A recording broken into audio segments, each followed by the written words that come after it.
one invisible hand, which is the economy, is not doing it enough, because I think Ubuntu, which is an African from where I'm from, I get it. It is. Yeah, I speak Ndebele. Oh, amazing. So Ubuntu, I think, you can describe it better than I can. When one thing stands, something stands besides it. So this is fascinating because I've become so re-obsessed with my mother tongue. Actually, and I technically have two. So dad is Kalanga, mom Ndebele, and we speak Ndebele because that's a town that I grew up in. Mm-hmm. But I'm re-interested in the strength of language as a store of culture. And Ubuntu it's really a fascinating phrase, because first of all I got really annoyed that this tech company stole it as their name, and I was like, there's certain things that I'm like, okay, fine, that happened.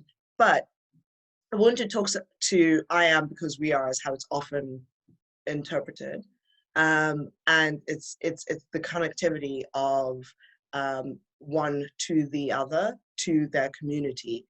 But also interestingly, when you talk about somebody and you say, ulo Ubuntu, like this person has Ubuntu, it means they are humble. They are they're not trying to put themselves first. They are caring about the other in a very real way, in a very gentle and not aggressive way. So I find that fascinating.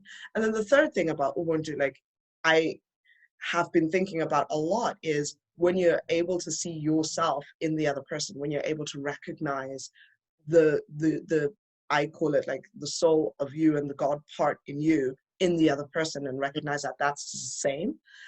That's what I now consider to be a better translation for me in understanding what Ubuntu means.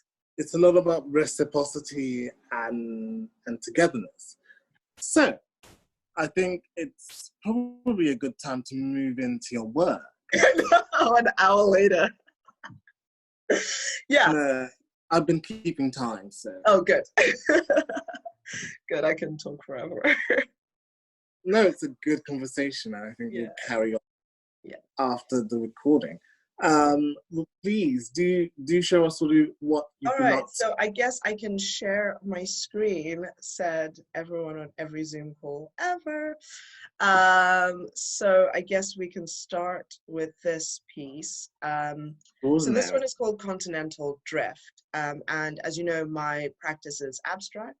And the first couple of pieces that I want to share with you, these two, are I'm using a fluid process, and I had, this is I think about 2017, 2018, I'd become really interested in the round shape as a complete shape, as a very feminine shape, and really interested in making work in this context. But I also love abstract work from not trying to control an artwork's outcome too much. I've got a piece behind me that is my lesson piece, because it fought me every step of the way. I had ideas, I had thoughts. It was like, nope, we're not doing that. That's not how it's going to be. And it again forced me to come back to why I make abstract work. Like, I'm not trying to control you.